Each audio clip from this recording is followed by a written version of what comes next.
Baiklah pemirsa, kembali lagi di Selamat Pagi Bengkulu edisi hari ini 22 September 2021 dengan tema kita membangun kembali ekonomi Bengkulu pasca COVID-19. Dan tentunya sudah hadir bersama kita di studio RBTV, yaitu narasumber spesial kita sapa terlebih dahulu, yaitu pemerhati ekonomi Bengkulu dan selaku Rektor Unihas 2008 hingga 2012, yaitu Bapak Dr. Pakri Fahmi, SEMSI. Selamat pagi Bapak. Selamat pagi.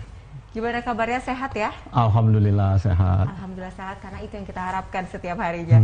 Baik, selanjutnya ada Pak Bayu Saputra selaku Wakil Ketua Umum Bidang Finansial, Pasar Modal, Fiskal, dan Publik Kadin Provinsi Bengkulu. Selamat pagi Pak Bayu. Pagi.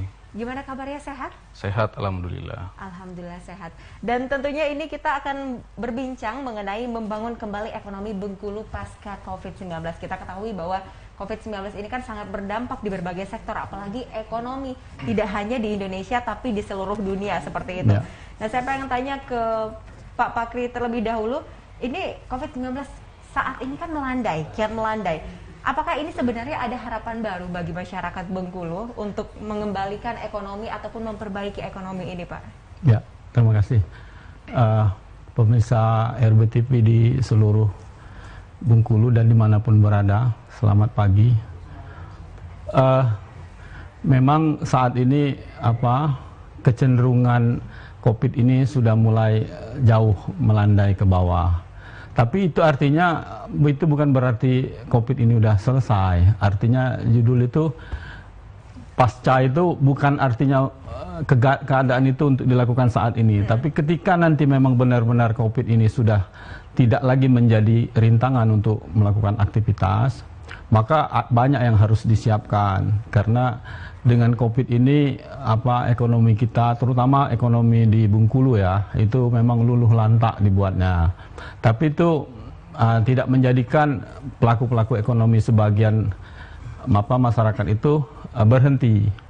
Memang di masa-masa pandemi itu ada memang yang usaha-usaha ekonomi atau usaha-usaha kecil itu yang benar-benar tidak bisa beraktivitas karena memang di samping batasan yang dilakukan oleh pemerintah, kemudian masyarakat sendiri juga membatasi diri untuk melakukan aktivitas itu. Nah,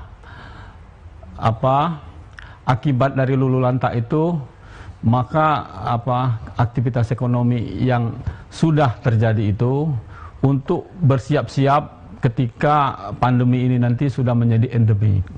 Nah, kalau dia sudah menjadi endemik, maka itu kegiatan ekonomi harus segera dibangkitkan, terutama peranan pemerintah dalam melakukan hal itu. Nah, selama 1 tahun lebih, artinya pandemi ini kan dimulai di awal 2020. Itu perekonomian Bengkulu itu di awal itu masih tetap di kuartal pertama itu positif pertumbuhannya. Tapi ketika di akhir 2020 itu mengalami kontraksi minus 2,39% itu, minus pertumbuhannya. Nah, itu menunjukkan bahwa ekonomi itu mengalami kemunduran. Kemunduran itu tentunya karena produktivitas masyarakat itu banyak yang terhenti atau banyak yang menyusut dari yang seharusnya bisa dia lakukan. Dari kapasitas pool itu banyak yang hanya berkapasitas di bawah 50%. Nah, ini menyebabkan ketika pertumbuhan ekonomi itu mengalami kontraksi antara keduanya. Baik, saya beralih ke Pak Bayu. Pak Bayu, ini semua orang sebenarnya berharap inilah tanda-tanda bahwa COVID-19 ini segera berakhir saat ini. Ini tanggapan Kadin atas hal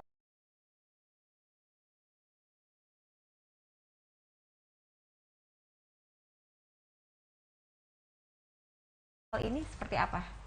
Baik, jadi memang saat ini kita dilanda COVID-19 ini tidak hanya di Bengkulu ya. Tidak hanya di nasional, tapi memang di seluruh negara ini mengalami kasus yang serupa. Dan tentu ini tantangan kita bersama, PR kita bersama selaku para pemangku kepentingan yang ada di Kadin, baik itu di pengurus ataupun di seluruh anggota Kadin. Nah, jadi memang kalau kita melihat saat ini, seperti tadi kata beliau ya, banyak mengalami kontraksi ekonomi ya, para pelaku usaha juga istilahnya banyak yang istilahnya sudah menjerit gitu ya. Namun kalau untuk di Bengkulu sendiri kita melihat bahwa efeknya ini tentu saja tidak se ekstrim di negara-negara yang lain atau di kota-kota besar misalnya, karena memang salah satu faktor penopang kita adalah sektor UMKM gitu ya. Di Bengkulu ini didominasi oleh sektor UMKM.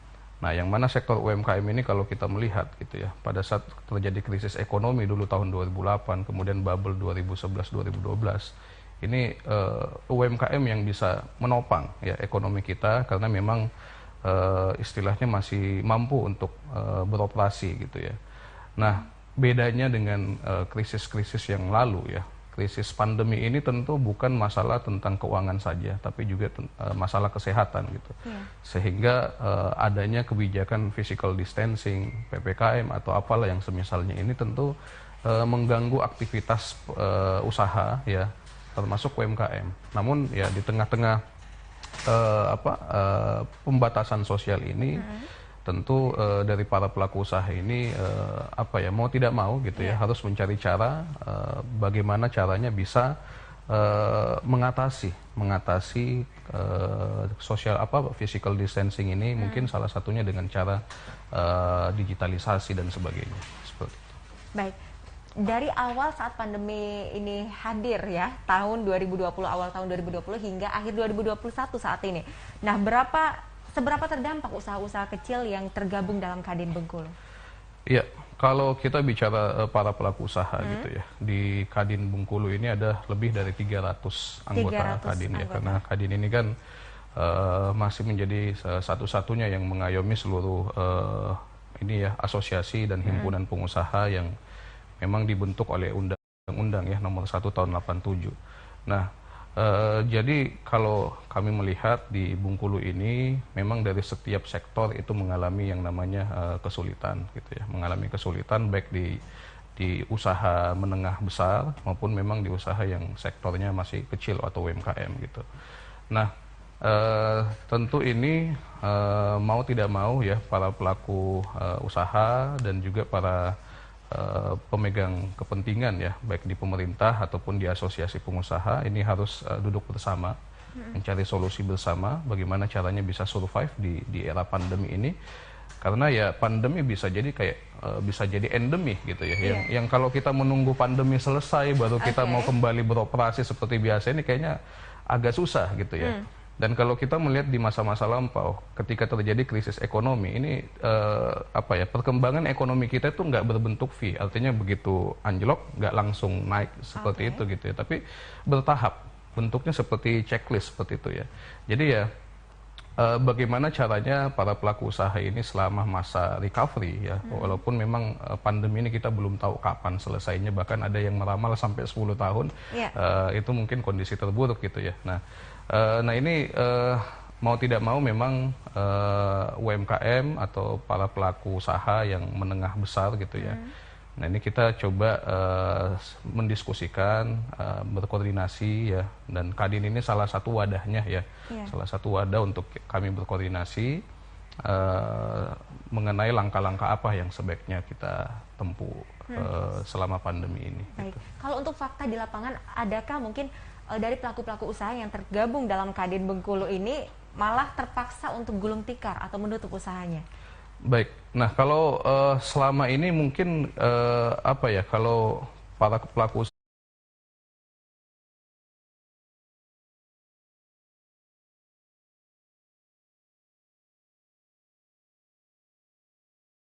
kalau yang kami lihat memang ada beberapa ya, khususnya memang yang UMKM yang baru rintis ya, itu ada beberapa yang istilahnya tidak survive di era pandemi ini.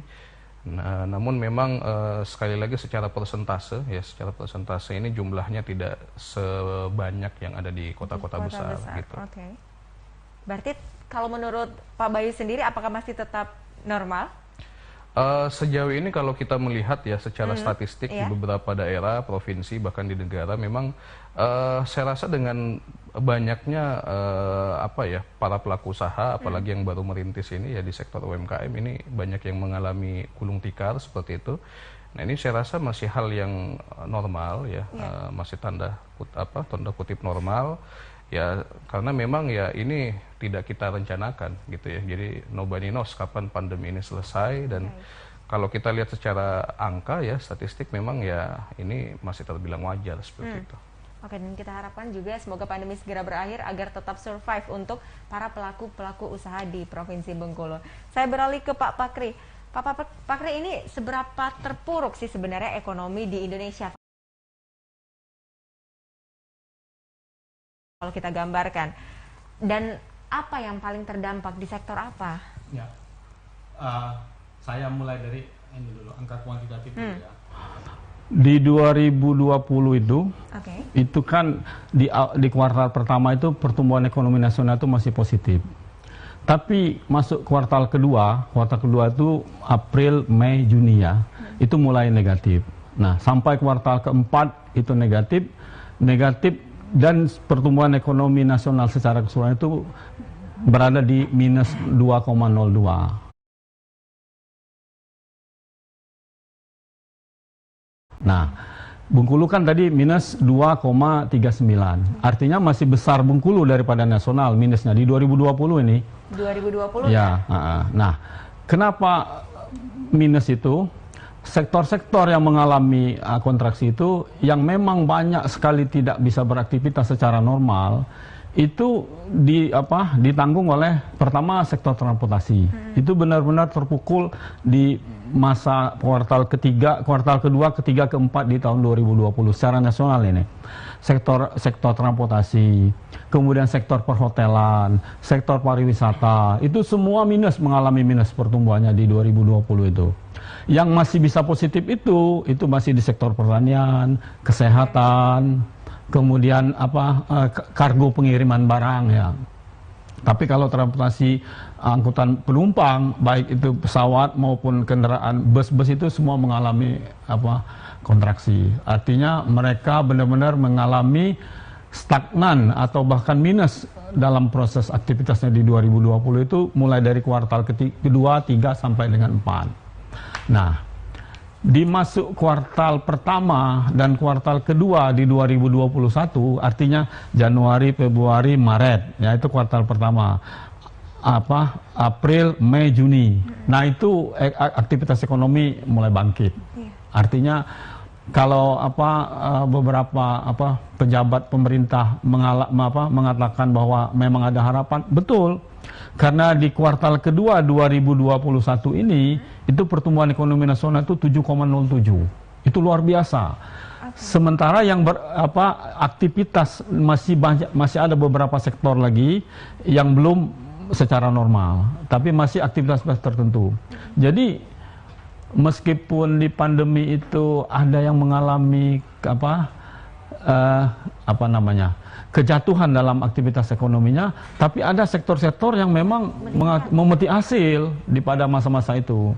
Nah, tadi disebutkan sektor pengiriman kargo barang itu, sektor kesehatan itu, orang-orang pebisnis di bidang kesehatan itu melejit hartanya.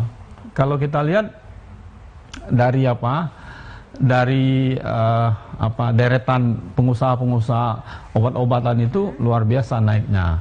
Nah, itu keadaan ekonomi nasional. Artinya masih ada sektor yang positif meskipun banyak sektor-sektor yang negatif dalam pertumbuhannya. Lalu kalau kita balikkan ke Bengkulu, Bengkulu itu juga bertumbuh di awal Januari sampai dengan Juni, kuartal pertama, kuartal kedua, dia tumbuh 6,29% ekonomi kita. Itu apa artinya? Artinya masih ada ekonomi kreatif yang eksis dalam melakukan aktivitasnya. Meskipun itu hanya pada sektor-sektor tertentu. Tapi kalau sektor-sektor, kalau di Bengkulu nih ya, yang memang terpuruk itu sebutlah sektor event organizing, EO, itu semua sektor perhotelan. Kan di Bengkulu ini hotel yang berbintang itu hanya beberapa. Yang banyak itu adalah Melati dan bintang-bintang 1, bintang 2. Bintang 3, bintang 4 itu hanya dua hotel. Nah, ini berdampak yang tadinya di 2020 itu mengalami kontraksi minus 2,39% itu berakibat dengan banyak pemutusan hubungan kerja pertama.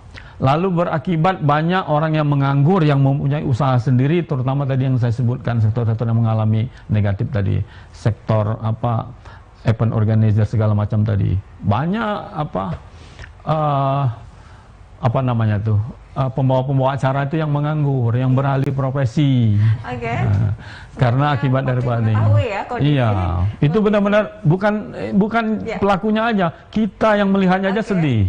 Karena itu dia yang tidak bekerja, tapi yang tidak juga mengalami penderitaan adalah dia beserta keluarganya, saudara-saudaranya, karena barangkali dia merupakan kebanggaan keluarga atau andalan keluarga, atau dia yang diharapkan oleh keluarga bisa menghidupi keluarga. Nah, dia sendiri terdampak, banyak beralih profesi.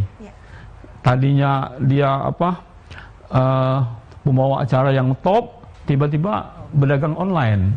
Nah, itu yang terjadi. Malah beralih ya. Iya, sementara kalau tidak bisa eksis dia dalam hidup kan, dia harus perlu hidup. Nah, sementara pemerintah mau membantu hanya sebatas kemampuan pemerintah yang dia punya, yakni pembantuan dalam bentuk bantuan-bantuan sosial aja. Sementara dia butuhnya banyak, apalagi dia sudah berkeluarga, punya anak dan sebagainya. Nah, itu sekarang yang harus kembali dibantu oleh pemerintah dalam kebijakan-kebijakannya untuk bisa bangkit. Baik. Tapi kalau untuk khusus di Provinsi Bengkulu untuk pemutusan kerja, kemudian juga PHK, ini cukup banyak ya Pak ya, selaku Pak Pakri melihat secara real? Iya. Banyak ya? Kan di 2020 itu data Kementerian Dinas Tenaga Kerja itu kan lebih 6% orang yang mengalami peningkatan pengangguran itu. Itu artinya kalau 6% dari jumlah angkatan kerja itu cukup besar. Iya. Apa itu sektor yang kecil, apalagi sektor yang besar yang memang benar-benar terdampak. Yang tadinya hotel itu mempekerjakan 40 orang, pada saat masa pandemi itu karena untuk operasionalnya saja dia tidak mencukupi, maka harus dikurangi sampai dengan 50%. Nah, kalau satu hotel, kalau semua hotel mengalami hal seperti itu, ya tadi occupation rate-nya itu, tingkat huniannya itu benar-benar melorot jauh di bawah 30%, bahkan di bawah 25%. Pada masa-masa kuartal 3, kuartal 4 di 2020 itu. Nah, ini kan mau mulai bangkit nih. Benar. Di 2021 ini, meskipun di awal-awal kemarin di sebelum Lebaran itu pandemi melejit tinggi, kasusnya banyak.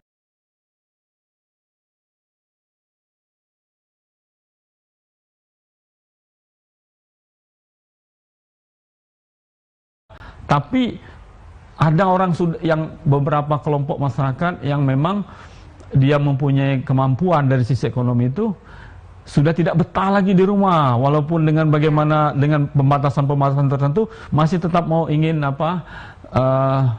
jalan-jalan, mau ingin ya, jadi masih ada juga hunian hotel. Nah, itu yang terjadi, sehingga dengan berangsur-angsur, dengan mulai menurun ini kan sekarang tingkat hunian hotel sudah mulai melejit kan, terutama di daerah-daerah wisata seperti Bali itu kan wisata lokal itu sudah mulai berdatangan, penerbangan kan sudah mulai meningkat. Nah, saya kira itu. Baik, dan ini tanda-tanda sebenarnya ada pemulihan untuk kita diharapkan ya? Bukan ada, sudah mulai pemulihan. Bukan tanda-tanda lagi. Karena buktinya pertumbuhan ekonomi Bengkulu di kuartal kedua itu 6,29%. Yang tadinya minus, kan tadi minus 2,39%. Lalu masuk di kuartal pertama mulai naik, di kuartal kedua ini rilis Bank Indonesia itu kan 6,29%. Walaupun masih di bawah nasional 7,07% tadi. Tapi itu sudah membuktikan beberapa sektor kreatif itu sudah mulai bangkit. Baik, dan harapannya semoga semakin naik terus ya, ya. 2021 ini. Baik, saya beralih ke Pak Bayu. Pak Bayu, ini seperti apa sebenarnya kiat usaha-usaha ini agar tetap survive di tengah pandemi? Iya, baik. Jadi selama pandemi ini ya, memang kita melihat bahwa mau tidak mau para pelaku usaha ini ya beralih ke digital salah satunya. Gitu ya. Beralih ke Karena digital. kalau offline ini terbatas gitu ya. Tadi kita melihat data-data, mendengar data-data bahwa misalnya kalau industri-industri kreatif yang sifatnya tatap muka misalnya offline gitu ya, event organizer offline, pembawa acara offline dan sebagainya, ini kan terbatas gitu. Nah, ini kemudian muncul banyak IO-IO yang salah satunya ya IO-IO yang misalnya via aplikasi apa gitu ya, daring ya, seperti itu.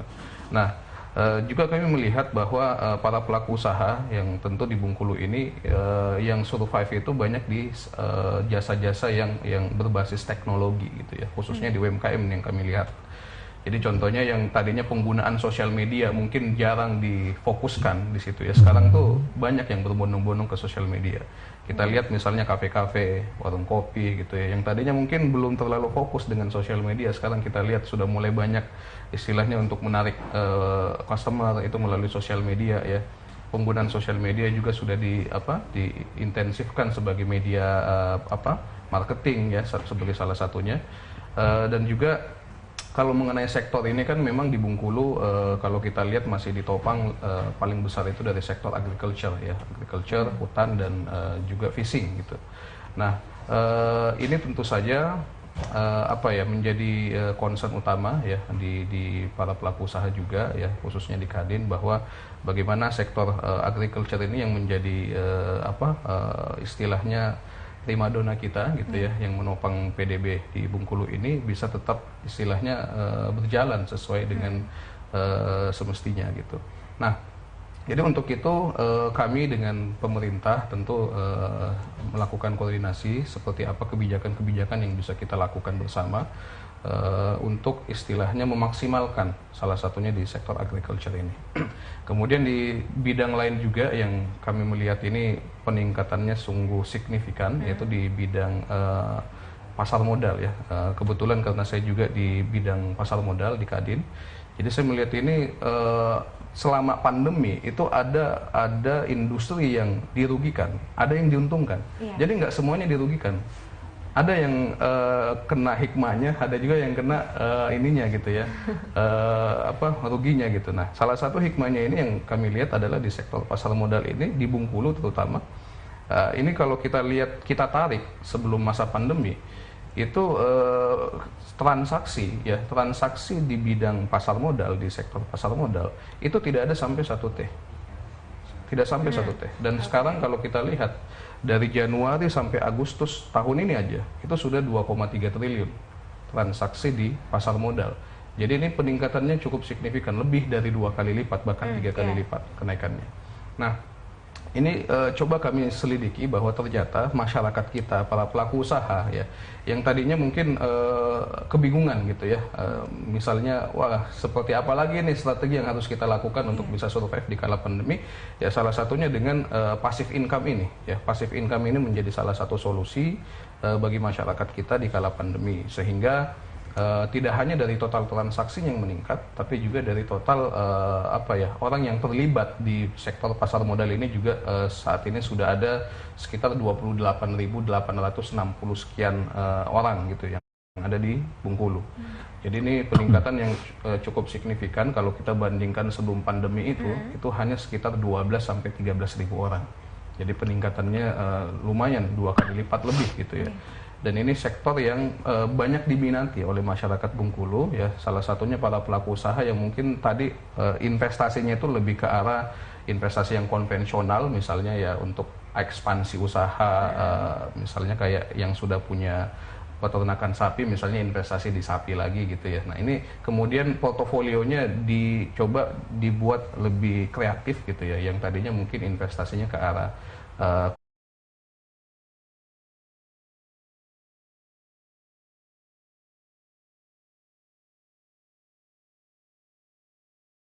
konvensional, sekarang sudah mulai beralih ke arah-arah yang bersifat digital, salah satunya di sektor pasar modal.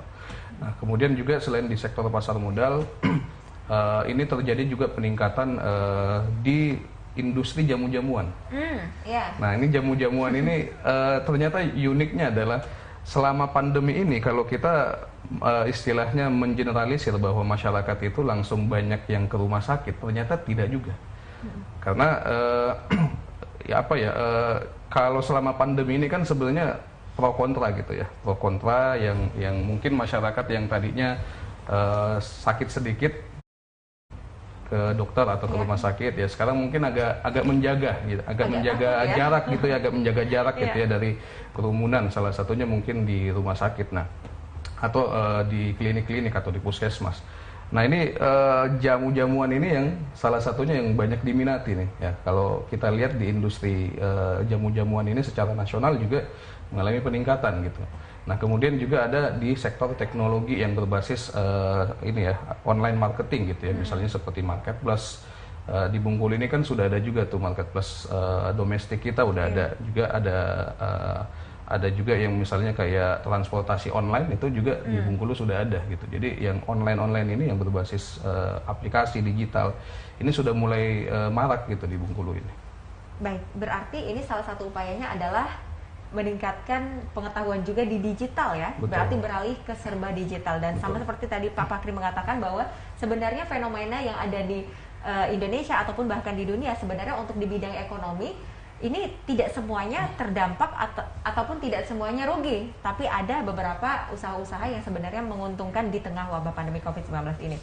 Baik, nanti saya akan lanjut lagi berbincang bersama dengan narasumber spesial kita di pagi hari ini, namun kita jeda terlebih dahulu, tetap bersama kami di Selamat Pagi Bengkulu.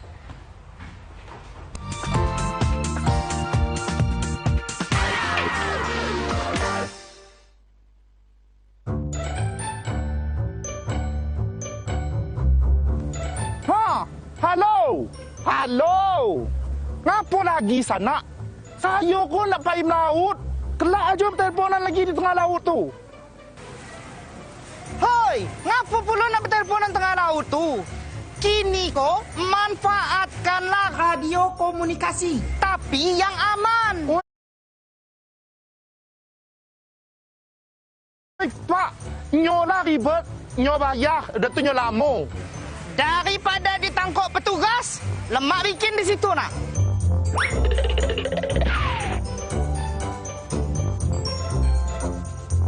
Oi, kok ternyata ya loket perizinan maritim on the spot kok.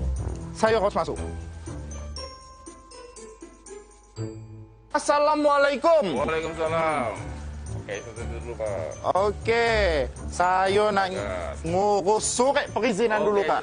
Mari seluruh pengguna spektrum frekuensi radio maritim untuk tertib dalam mengoperasikan stasiun radio serta segera melakukan proses perizinannya. Gunakanlah spektrum frekuensi radio dan perangkat telekomunikasi maritim secara bertanggung jawab agar tidak menimbulkan gangguan yang dapat mengakibatkan keselamatan jiwa. Nah, adik sana ngurus nyoko gratis. Balmon Bengkulu, urus frekuensi tanpa pungli.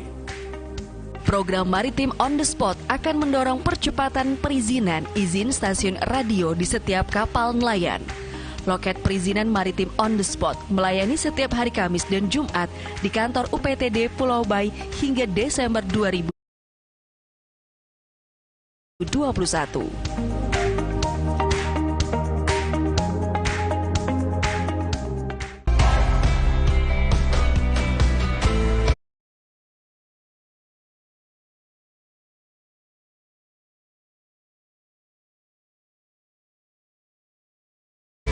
(0811 7381 999).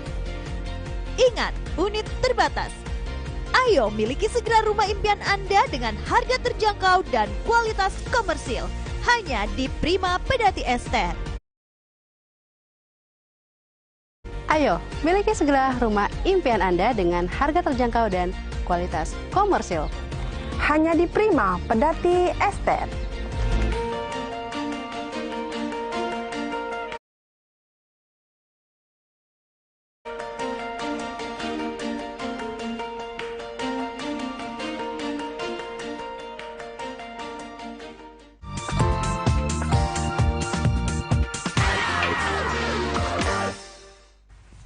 Ya, baiklah pemirsa, kembali lagi di Selamat Pagi Bengkulu edisi hari ini dengan tema kita membangun kembali ekonomi Bengkulu pasca COVID-19. Sebenarnya bukan pasca, karena kita masih berada di tengah wabah pandemik dan ini sebenarnya persiapan juga untuk kita ke depannya kalau nantinya dan harapannya COVID-19 ini segera berakhir, Pak ya. Baik, saya beralih ke Pak Fakri terlebih dahulu. Ya. Pak Fakri, ini banyaknya bantuan pada masa COVID-19 ini menyebabkan pengeluaran negara tentu menjadi lebih banyak dan hutang ke luar negeri juga lebih banyak. Nah, apakah ini nantinya mempengaruhi pemulihan ekonomi Indonesia atau seperti apa? Ya, kalau hutang itu kan yang bayar nanti kan APBN. Tapi kalau APBN itu memang bisa terpenuhi akibat dari pertumbuhan ekonomi kita yang bagus, kalau pertumbuhan kita mulai bagus kan masyarakat itu lebih mudah untuk membayar kewajiban-kewajibannya. Nah, pendapatan negara itu meningkat, saya kira untuk membayar itu dengan secara perlahan bisa terlaksana. Apalagi kan pinjaman yang dilakukan itu jatuh temponya kan tidak seketika, ada masa-masa waktunya. Memang itu kan nggak bisa dihindari karena negara memang keuangannya sangat terbatas. Sementara masyarakat yang membutuhkan bantuan itu akibat dari ada pembatasan kegiatan beraktivitas itu, PPKM, lockdown apalah istilahnya ya. Nah, itu mengakibatkan masyarakat yang memang mencari hari ini untuk hari ini memang butuh disupport, butuh dikasih. Meskipun itu memberinya dalam bentuk ikannya, bukan bentuk pancingnya, tapi tetap aja harus dikasih. Itu konsekuensinya melakukan PPKM tadi. Dan memang itu kewajiban pemerintah untuk memberikan bantuan itu. Nah, seiring dengan berjalannya tumbuhnya perekonomian, saya kira ketika hutang itu jatuh tempo, dengan perlahan-lahan pembayarannya melalui APBN itu bisa terpenuhi, aktivitas ekonomi tidak akan terganggu. Kecuali kalau utang itu sudah melampaui batas-batas yang ditetapkan oleh undang-undang. Ya. Baik, kira-kira ini pemulihannya untuk prosesnya ini cukup lama atau seperti apa, Pak Pakri memandang? Untuk normal ya, kalau dari aspek teorinya, kalau dengan rontoknya perekonomian di 2020 ini, mungkin di 2024, 2025 itu sudah mulai stabil, sudah mulai normal, ya? Bisa recovery seperti tahun-tahun 2019 yang lalu. Nah, itu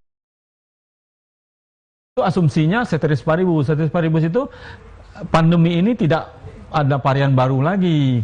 Corona ini sudah selesai, mungkin sudah menjadi penyakit biasa, jadi endemik dia. Nah, masyarakat sudah beraktivitas secara normal, sehingga untuk mengejar kehancuran di 2020 yang lalu, itu mungkin di 2024 udah mulai stabil. Yang tadi sektor yang luluh lantak tadi kan saya disebut tadi sektor perhotelan. Nah, ketika sudah dibebaskan masyarakat ini beraktivitas, para penggemar traveling itu kan sudah menahan diri itu sekarang. Uang ada, tabungan ada, dia kelompok ekonomi menengah ke atas, tapi nggak bisa kemana-mana. Nanti istilahnya balas dendam, traveling dia kemana-mana. Makanya sektor-sektor itu harus bersiap-siap untuk menampung itu semua. Itu yang terjadi sekarang di Bali, belum normal bener. Baru turun dari 4/3 ya, ininya pembatasannya itu sudah mulai wisatawan lokal ini berkerumun mengunjungi Bali itu. Ya tadi tertahan selama setahun itu bukan main rindunya untuk yang penggemar traveling itu. Harus ada persiapan juga untuk pelaku usaha yang bergerak. Pelaku usaha di bidang yang berkaitan dengan pariwisata tadi, baik kuliner, hotel, transportasi, travel. Nah, itu sudah bersiap-siap untuk menampung gelombang para penggemar travel tadi. Baik. Kita akan berbicara mengenai Bengkulu khususnya. Ini sebenarnya apa langkah-langkah yang harus dilakukan oleh pemerintah daerah kita untuk pemulihan ekonomi daerah, Pak? Secara cepat. Oke. Nah, ekonomi itu kan bertumbuh ketika uang berputar itu secara cepat.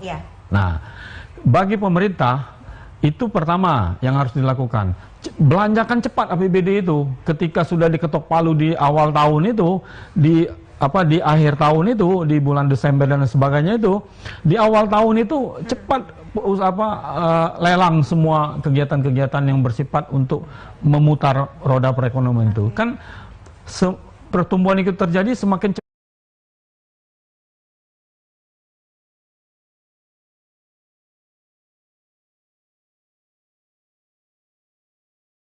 cepatnya uang berpindah dari saya ke mbaknya ke situ. Semakin cepat perputarannya, semakin cepat pertumbuhan ekonomi itu terjadi. Nah, kalau pemerintah lambat membelanjakan itu Jadi harus tegas kepala daerah itu perintahkan kepada OPD-OPD yang bertugas atau bertanggung jawab tentang anggaran-anggaran yang harus dibelanjakan supaya cepat uang itu berputar, cepat pula masyarakat ini. Nah, itu kuncinya. Itulah bentuk impes. Dia bukan impes dalam bentuk yang dimaksud oleh Pak Bayu tadi, tapi impes dalam bentuk percepatan pertumbuhan tadi. Semakin cepat uang itu berjalan, semakin cepat roda ekonomi itu berputar. Itu langkah tempat yang harus dilakukan pemerintah daerah. Ya, lalu pemerintah daerah juga memberi regulasi-regulasi, aturan-aturan yang mempermudah orang untuk melakukan aktivitas perekonomian itu. Jadi jangan ngurus izin harusnya 2 hari selesai jadi seminggu. Kemudian juga pemerintah juga bekerja sama dengan pihak Pertamina untuk supaya minyak itu lancar. Coba kalau mobil dump truck itu berjejer itu, memang kelihatannya dump trucknya berjejer, tapi dump truck itu punya multiplier kemana-mana. Kalau dia beraktivitas itu terganggu banyak akibatnya yang di sekitar kegiatan usaha itu. Nah, itu yang harus dilakukan pemerintah. Benar-benar perhatikanlah di 2001 ke 2022 ini, kalau mau kembali recovery-nya seperti semula, itu pemerintah benar-benar konsen untuk ke arah itu. Itu langkah yang tepat yang dilakukan oleh pemerintah daerah tentunya. Baik, kalau misalnya kita melihat kondisi Bengkulu saat ini Pak Pakri, sektor apa yang paling mungkin cepat untuk bisa dipulihkan agar perekonomian di Bengkulu ini cepat naik? Di sektor apa? Yang di 2021 ini yang masih bertumbuh bagus itu sektor pertanian. Itu masih bertumbuh karena dia tidak terlalu terganggu dengan sektor dengan pandemi ini. Mana ada tumbuh-tumbuhan itu kena pandemi kan, dan orangnya pun jauh dari orang lain. Nah, sektor pertanian, lalu sektor perdagangan dan jasa itu juga memberi kontribusi kepada PDRB Bengkulu ini. Lalu pemerintah dan administrasi keuangan tadi. Nah, 3 ini yang memberi kontribusi besar. Nah, 3 ini adalah sektor yang memang masih memberikan kontribusi besar kepada PDRB, maka pemerintah harus cepat melakukan hal itu untuk membangkitkan itu. Lalu tadi sektor pariwisata ini, saya kagum juga dengan Kementerian Pariwisata sekarang kan, dia mengejar pertumbuhan kembalinya perekonomian ini dengan melakukan banyak perubahan atau kreativitas di ekonomi UMKM ini. Dia sudah membuka 200 desa wisata itu luar biasa itu, rumah kreativitas di seluruh Indonesia itu agar cepat mendorong, artinya masyarakat itu diberikan kemampuan atau pendidikan bagaimana berkreatif. Karena eksistensi itu kan ketika orang sudah banyak, jadi umum dia. Ketika baru satu, kan seperti itu kehidupan ekonomi itu. Jadi dia sesuatu yang baru itu membuat orang menjadi tertarik. Ingin mencoba, ingin menikmati, ketika itu enak dan dicoba bagus, ingin berlanjut. Sehingga geliat perekonomian dari masyarakat semakin meningkat. Nah, ya. Baik. Ke Pak Bayu lagi, ini sebenarnya apa nih yang dilakukan ataupun upaya-upaya yang dilakukan Kadin sebagai organisasi induk untuk dapat menaungi dari pelaku-pelaku usaha yang tergabung dalam Kadin? Ya, baik. Jadi memang seperti yang tadi kami sampaikan bahwa Kadin ini kan adalah induk yang mengayomi berbagai asosiasi dan himpunan pengusaha secara nasional, dan ini ada di 34 provinsi, salah satunya di Bengkulu ini yang terdaftar kurang lebih 350 sekian pelaku usaha gitu. Nah, pengusaha-pengusaha yang terdaftar di Kadin ini tentu saja butuh sinergi bersama gitu ya. Karena pelaku usaha ini saling berkaitan gitu, dari hulu ke hilir, dari sektor misalnya yang menerima suplainya sampai yang menyediakan pasokannya, ini kan semuanya saling berhubungan. Nah, ini tentu Kadin selaku wadah gitu ya bagi para pelaku usaha, kami coba untuk membuat sinergi bersama bahwa untuk survive dari pandemi ini ya tentu mau tidak mau kita harus membuat suatu perencanaan strategi yang berbeda dari biasanya. Jadi this is not normal. Ini bukan aktivitas normal yang biasanya kita lakukan gitu. Nah, tentu upaya-upaya yang sudah Kadin lakukan, salah satunya adalah dengan membuat strategi digitalisasi bagi para pelaku usaha. Jadi memang sektor digital ini ya, kalau kita lihat memang sangat signifikan kenaikannya dan sangat signifikan juga orang yang beralih ke sektor digitalisasi ini. Kita coba lihat berapa sih dulu yang orang pelaku usaha yang misalnya berdagang melalui offline di warung-warung pinggir jalan. Sekarang sudah mulai beralih misalnya live di sosial media gitu ya. Ada mungkin yang jadi konten kreator dan sebagainya gitu ya. Dan ini yang tentu ada lapangan kerja yang baru yang tersedia bagi masyarakat kita, yaitu di sektor ekonomi kreatif bidang digital ini gitu. Nah tentu Pak Menteri Pak Sandiaga Uno juga di bidang Kementerian Parekraf gitu ya, juga sangat mendukung ya kebijakan Kadin ini untuk para pelaku usaha itu bisa didorong ke arah digital ya, digitalisasi. Karena mau tidak mau ya, suka tidak suka ya, inilah saatnya kita harus beralih ke digitalisasi. Jadi pandemi ini bukan berarti membuat kita harus berubah, tapi sebenarnya mempercepat zaman aja. Karena ya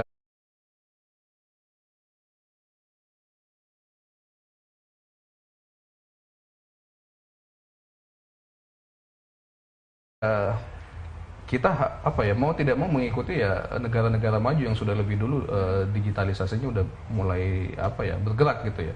Nah kita ini sebenarnya agak telat gitu ya. Nah kita aja di Indonesia ini masih menggaungkan industri 4.0, sementara di negara lain sudah 5.0 gitu ya. Ini memang secara digitalisasi kita masih terbilang terbelakang ya dalam hal ini. Jadi ini yang coba kita dorong ya untuk transformasi ke arah digital gitu. Nah ini tentu di berbagai sektor yang kita lakukan gitu. Nah sektor-sektor yang misalnya tidak terlalu bergantung dengan digitalisasi, misalnya kayak tadi kata beliau di sektor agriculture ini kan mereka ini biasanya sudah punya supply chain yang bagus gitu ya. Jadi sebenarnya tidak perlu marketing secara digital yang full gitu.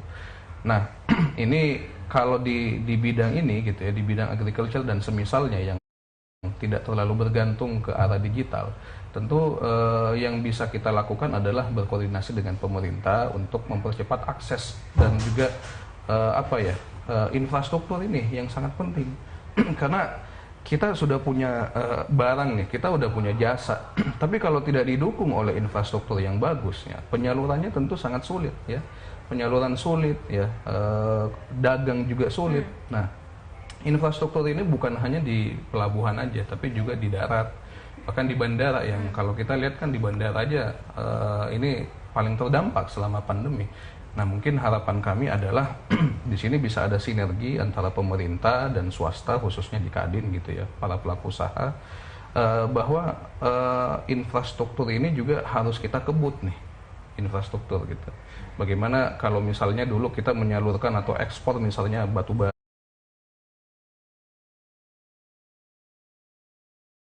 atau ekspor sawit gitu ya, yang misalnya butuh waktu berminggu-minggu, mungkin bisa dipercepat dengan adanya infrastruktur yang bagus gitu. Nah ini yang kita harapkan koordinasi dengan pemerintah dan seluruh pelaku usaha. Baik, muncul juga pertanyaan, apakah sebenarnya para pelaku usaha ini sudah punya instrumen yang memadai untuk menerapkan ke era digitalisasi?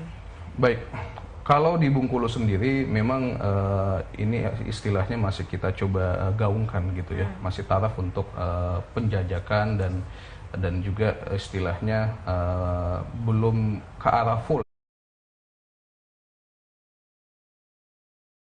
ya. Jadi belum full 100% digital, belum full 100% infrastruktur ini memadai gitu. Karena kita coba lihat aja, kalau kita berbicara soal digitalisasi, online marketing ya, infrastruktur yang paling dibutuhkan apa? Internet. Nah kita lihat internet saat ini di Bengkulu seperti apa. Nah mungkin karena salah satunya infrastruktur yang belum memadai gitu. Nah kemudian juga kalau kita bicara soal akses penyaluran misalnya barang gitu ya, barang dan jasa melalui transportasi darat, laut dan udara, ini juga masih terkendala. Ya sekali lagi karena ya infrastruktur secara fisik juga belum istilahnya belum merangkum semuanya gitu ya. Dan ini yang kalau kita lihat di arah digital ini ya memang agak susah gitu ya, agak sulit karena misal walaupun kalau pelaku usahanya sudah siap dengan strategi online atau digitalnya, tapi infrastruktur belum mendukung, ya sama aja bohong gitu ya. Jadi harus ada dua-duanya. Betul, jadi harus ada dua-duanya gitu. Jadi saya rasa seluruh pihak di sini harus terlibat, bukan hanya para pelaku usaha, tapi juga penyedia infrastruktur dari pihak BUMN, BUMD, dan bahkan pemerintah di sini harus terlibat, ya, terlibat untuk mendorong pembangunan infrastruktur lebih cepat. Tapi untuk usulan untuk pemerintah daerah untuk mengembalikan perekonomian agar pulih dengan cepat apa yang paling tepat? Iya, saya rasa kami sangat mengapresiasi kebijakan pemerintah yang selama ini sudah dilakukan gitu ya, baik secara nasional maupun di Provinsi Bengkulu sendiri. Banyak kelonggaran-kelonggaran yang sudah diberikan oleh pemerintah gitu ya. Namun kami merasa ini seperti maju mundur kena gitu. Jadi maju kita salah, mundur pun salah juga. Jadi para pelaku usaha yang tentunya ada di Kadin ini kan ya, kalau bisa kita lihat yang paling mengalami kesulitan sebenarnya itu bukan cuma di masyarakat tapi di pelaku usaha. Jadi pelaku usaha ini sebenarnya bebannya itu makin bertambah selama pandemi. Kenapa? Karena mereka bertanggung jawab terhadap para karyawannya, ya, para pegawainya, dan di sini ada desakan bahwa bagaimana pelaku usaha itu meminimalisir PHK misalnya. Tapi di satu sisi, kalau ini tidak dilakukan oleh para pelaku usaha, ya yang terbebani adalah pengusahanya. Jadi ini gimana ya? Jadi agak dilema gitu ya, dilema. Jadi di satu sisi kita ini sangat bersimpati terhadap apa yang terjadi di masyarakat. Namun juga ya para pelaku usaha ini jangan dilupakan bahwa mereka ini juga istilahnya bebannya sangat berat gitu ya di masa pandemi ini. Jadi saya rasa kalau dari kami ya, kami sangat berharap adanya sinergi yang baik dengan pemerintah daerah, bukan hanya di pemerintah secara nasional gitu ya. Jadi mungkin ada semacam kelonggaran-kelonggaran kebijakan, misalnya seperti kebijakan-kebijakan mengenai pembatasan ya, social distancing, physical distancing, mungkin ini bisa kita istilahnya tinjau ulang seperti itu. Kemudian juga mungkin ada pelonggaran-pelonggaran yang tanda kutip dalam hal ini adalah pajak dan sebagainya gitu. Karena ini juga menjadi concern bersama adalah kalau misalnya di bidang pajak ini belum kita clearkan, ini tentu saja akan membebani juga ya bagi para pelaku usaha untuk tetap maju di masa pandemi ini. Ya. Oke, mungkin dari Pak Bayu sendiri apa sebenarnya harapan untuk para pelaku usaha saat ini? Baik, kami berharap kepada para pelaku usaha bahwa zaman sekarang ini zamannya untuk kita berubah. Ya. Zaman untuk kita berubah, jangan menunggu pandemi selesai untuk kita merubah strategi kita dalam melakukan usaha. Nah, inilah zamannya untuk kita bahu-membahu, tidak saling istilahnya bersaing secara tidak sehat, tapi ini zamannya untuk kita bersaing secara sehat. Kita memperbanyak kolaborasi antara satu pelaku usaha dengan pelaku usaha yang lain. Mungkin kalau dulu secara offline mungkin hanya 1, 2, 3 supplier yang bisa kita jangkau atau customer yang bisa kita jangkau. Dengan ke arah yang sifatnya transformasi digital ini, mungkin lebih banyak orang yang bisa kita jangkau, dan sekaranglah waktunya. Ya, kami mengajak kepada semua pelaku usaha, mari manfaatkan ya semua potensi atau prospek di industri yang ada saat ini, khususnya di arah digitalisasi, dan juga kami berharap bahwa pertumbuhan ekonomi di Bengkulu ini tidak hanya ditopang oleh konsumsi domestik ya, rumah tangga dan pemerintah, tapi juga adanya upaya meningkatkan ekspor dan juga investasi yang produktif. Karena ya untuk menggenjot usaha bisnis yang ada di Bengkulu ini ya salah satunya suntikan investor gitu ya. Jadi dana investasi yang juga kami sangat berharap bahwa ini bisa kita sinergikan dengan pemerintah. Mudah-mudahan ada langkah yang baik gitu ya, untuk kita bisa menarik investor berinvestasi di Bengkulu, karena Bengkulu ini ya banyak hal-hal yang bisa kita kelola bersama, misalnya kayak Pantai Panjang gitu. Ini Pantai Panjang kita bandingkan pantai di daerah lain mungkin nggak kalah cantiknya gitu ya Pantai Panjang ini. Nah, cuman ini belum bisa kita maksimalkan. Secara pendanaan juga masih sangat sulit gitu ya, karena ya salah satunya tadi investor yang masih kita belum dapatkan. Dan juga bagi para pelaku usaha yang sudah berbadan hukum PT, nah ini kami harapkan bisa melakukan transformasi yang lebih tinggi lagi, yaitu salah satunya dengan arah go public. Ya, nah ini go public ini salah satu solusi bagi para pengusaha untuk mendapatkan pendanaan di kala masa-masa yang sulit ini. Kan tentu kewajiban membayar bunga ini kan salah satu concern juga bagi para pelaku usaha, karena pendapatan istilahnya fluktuatif, tapi bayar bunga kan wajib kalau kita pinjam gitu misalnya. Nah, kalau istilahnya go public ini kan melepas kepemilikan saham kita, ya tentu nggak usah mayoritas lah, 20-30% itu udah cukup gitu. Atau bahkan ada yang 15% juga itu udah bisa gitu. Nah, ini salah satu alternatif pendanaan bagi para pelaku usaha ya. Jadi bukan cuman di perusahaan yang berskala besar, tapi UMKM juga udah bisa yang namanya securities crowdfunding. Ini sudah ada, kemarin kami sudah coba koordinasi juga dengan OJK dan berbagai pihak yang berkaitan bahwa securities crowdfunding ini menjadi alternatif pendanaan ya bagi para pelaku usaha, dan tentu juga ini alternatif untuk branding, karena ketika perusahaan itu sudah mulai dikenalkan ke publik melalui securities crowdfunding atau melalui go public, maka akan ada exposure yang secara